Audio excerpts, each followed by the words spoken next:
overall, man, I said the same thing, back at the Royal Rumble in January. This storyline is taking a whole new turn, and it's taking it to the next level. After, Sami Zayn and after, Cody Rhodes, in which there was a split debate, some people were saying Roman Reigns should have lost at WrestleMania and Roman Reigns should have won at WrestleMania. It was a split, crew. I will say this. WWE is going to go forward regardless if Roman Reigns had the titles or not with the story that they were telling with the downfall of the Bloodline.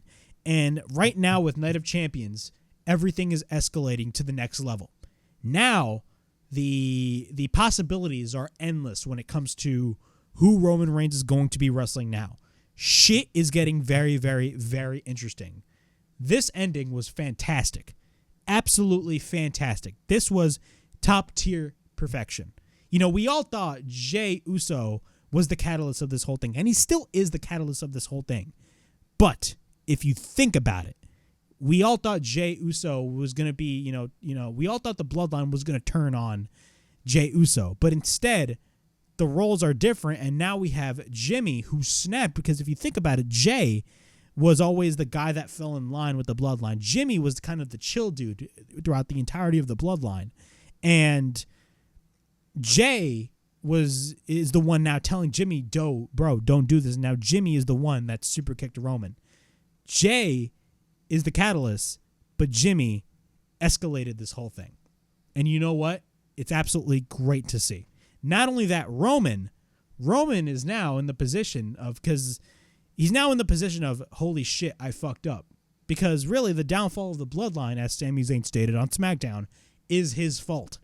It's all because of the ego of Roman Reigns, and now Jimmy Uso is tired of it. And he's basically showing Jey, hey, everything that Kevin Owens and Sami Zayn told us is absolutely true. Sami Zayn, even when he was rolling with us, was right the whole time. And when Sami Zayn was rolling with them, Kevin Owens was right the whole time. And now everything is transpiring as we see it right now. So where do we lead to right now? Do we lead to a one-on-one match between Jimmy Uso and Roman Reigns? Maybe. I mean, we're just going to have to wait and see what happens. Or could we have a scenario in which we end up having Jey Uso versus Roman Reigns maybe at SummerSlam? If WWE is not going to go full-fledged with Cody Rhodes versus Roman Reigns at SummerSlam, which honestly I still think they should do, the catalyst of the whole story is Jey Uso. They could easily do Roman Reigns versus Jey Uso, at the pay-per-view. This would be their third match, because they had a match at Night of Champions 2 years ago, and then they had it was 3 years ago. They had a match at Night of Champions and then at Hell in a Cell, which was the I Quit match. So a lot of possibilities here. But another possibility is, what role does Solo Sikoa play in? Because, of course, Solo Sikoa is the younger brother of Jimmy and Jey Uso. So what role does he play in? Could this be a scenario in which he could be the guy to dethrone Roman Reigns? I have absolutely no idea, but that is the beauty of this whole storyline. The beauty of this whole storyline is that it gives you the unpredictability nature. And that is what you want in a wrestling show. You want top-tier stories, which the Bloodline is a top-tier story, and you want the emotional investment with the viewer watching the show, and that is what you are getting with this. Each individual character is important, and that is the biggest takeaway from the storyline is each individual wrestler.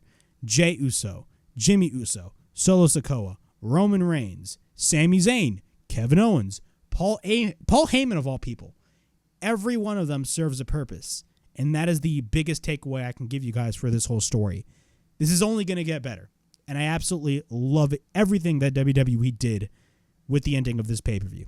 Shit's going to get very, very, very interesting this coming Friday on SmackDown when we have the 1,000-day celebration of Roman Reigns, and he's going to bring in the whole Bloodline in this segment.